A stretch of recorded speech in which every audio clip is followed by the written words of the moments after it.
1973. A mild autumn day in Pyongyang, North Korea. The city is abuzz with excitement. Thousands of citizens, dressed in their finest clothes, gather in the streets. They've been handpicked for this moment. A moment that, in the eyes of their leaders, will showcase the greatness of their nation to the world. Today, the Pyongyang Metro will open its doors for the first time. As the lucky chosen few descend the long escalators, they gasp in awe.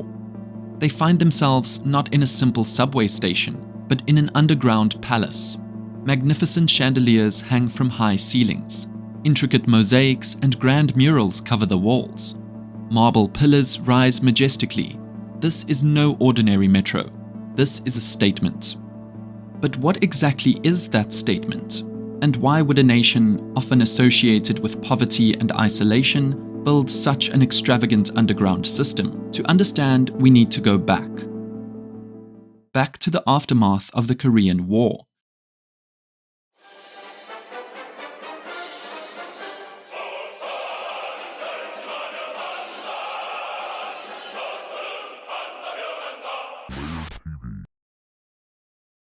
A young nation, led by Kim Il-sung, is determined to prove itself, to show the world and its own citizens that it can rival any global superpower.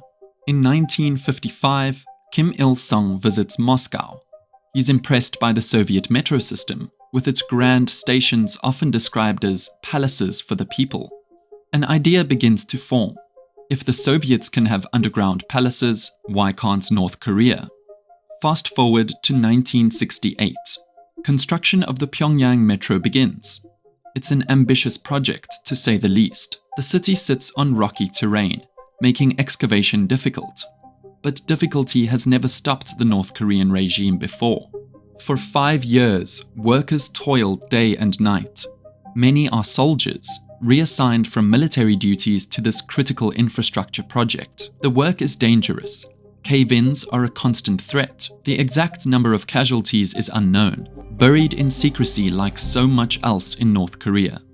One former worker, who later defected to South Korea, recalled, "We worked in 3 shifts, around the clock. It was grueling, but we believed we were building a better future for our country. Looking back now, I realize how much of that was propaganda." As the metro takes shape, so does its role in North Korean society. This isn't just a transportation system, it's a showcase, a propaganda tool, a way to indoctrinate citizens every day on their way to and from work. The cost of this ambitious project was staggering, especially for a developing country still recovering from war. While exact figures are shrouded in secrecy, experts estimate the cost to be billions of dollars. To put this into perspective, in the 1970s, this would have represented a significant portion of North Korea's entire GDP. Dr. Andrei Lankov, a leading scholar on North Korea, observed, "The Pyongyang Metro is one of the most expensive subway systems ever built, relative to the size of the country's economy at the time. It reflects the interesting priorities of the North Korean leadership." This massive infrastructure project was undertaken at a time when many North Korean citizens faced economic hardships. The contrast between the opulent metro and the living conditions of average North Koreans raises questions about resource allocation in the country. Let's take a closer look at one of the stations. Puhung Station, on the Cholima line. As you descend the impossibly long escalator, some of the longest in the world, you're greeted by a massive mural. It depicts the great leader, Kim Il-sung, standing before a crowd of adoring citizens. His arm is outstretched, pointing the way forward to a bright socialist future. The message is clear. The leader is the guiding light of the nation. He shows the way. The people follow. Move further into the station and you'll find more murals. Workers in fields, factories, and construction sites. All are smiling, productive, building the ideal socialist state. It's a far cry from the reality many North Koreans face, but down here, in these marble-clad halls, the fantasy is maintained. Each station has its own theme, its own story to tell. At Kaesong Station, mosaics celebrate North Korea's revolutionary history. At Tongil Station, the murals speak of reunification with South Korea, a long-held dream of the regime. But it's not just the art that makes this metro unique. It's also one of the deepest in the world, with an average depth of 110 meters. That's 360 feet underground. Why so deep? Official statements claim it's due to the rocky terrain, but there's another, more strategic reason. In case of war, the entire metro system can serve as a massive bomb shelter. Blast doors at the entrances can seal off the stations. The deep tunnels can protect thousands of citizens from nuclear attacks. It's a sobering reminder of the constant state of tension North Korea exists in. Even in this underground palace, the specter of war is never far away. But for the average Pyongyang resident, the metro is simply a part of daily life, a necessity. One of the few reliable forms of public transportation in a city where private car ownership is a luxury reserved for the elite. Meet Park Sung-mi, not her real name, a former Pyongyang resident who now lives in Seoul. She remembers her daily commute. Every morning, I would join the crowds descending into the metro. It was always busy, but orderly. We've been trained since childhood to be disciplined in public spaces. As I waited for the train, I would often find myself staring at the murals.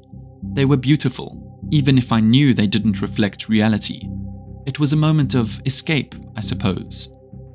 The trains themselves tell another story of North Korea's isolation and resourcefulness. Many of the carriages are second-hand, bought from Berlin in the 1990s. German graffiti was hastily painted over, but observant passengers can still spot German signs if they look closely. This odd mix of old East German technology and North Korean revolutionary art creates a unique atmosphere. It's as if two worlds have collided underground. But not everyone gets to experience this underground world. Access for foreigners is strictly limited. Tourists are only allowed to visit a handful of stations, always under close supervision. This has led to rumors and speculation. Are there secret stations we don't know about? Government lines hidden from public view? One persistent rumor speaks of a secret line leading directly to Kim Jong-un's palace. Another claims there are military installations deep within the system. The truth we may never know. In North Korea, secrets are kept well. What we do know is that the metro plays a crucial role in the regime's efforts to control information and shape public perception. In a country where internet access is severely restricted and foreign media is banned, the daily commute becomes a powerful tool for propaganda. Consider this.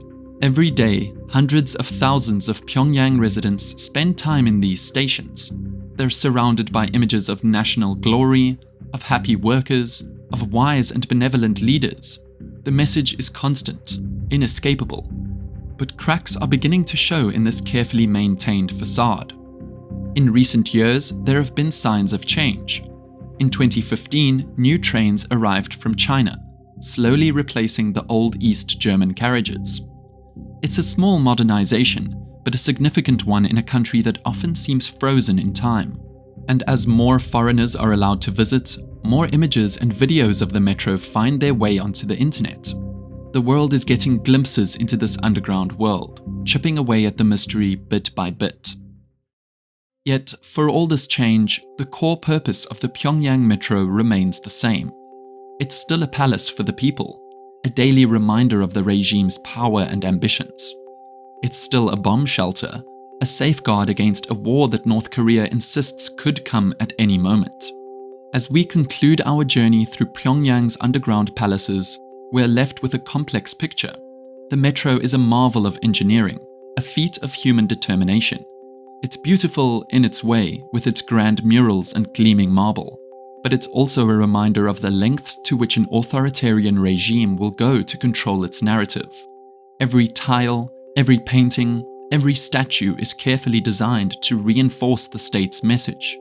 In the end, the Pyongyang Metro is a mirror of North Korea itself. Grand ambitions and Cold War paranoia. Feats of engineering alongside outdated technology. Beauty and propaganda intertwined so tightly it's hard to tell where one ends and the other begins. As Park Sung-mi, our former Pyongyang resident, puts it, the metro was part of my daily life for so long. Now that I'm in Seoul, I sometimes miss its grandeur. But then I remember what it represents, and I'm grateful for the freedom I have now. Still, I hope that one day, the Pyongyang Metro will truly be what it pretends to be. A palace for the people, but people who are free. The next time you're in your local subway station, take a moment to look around. What does it say about your society?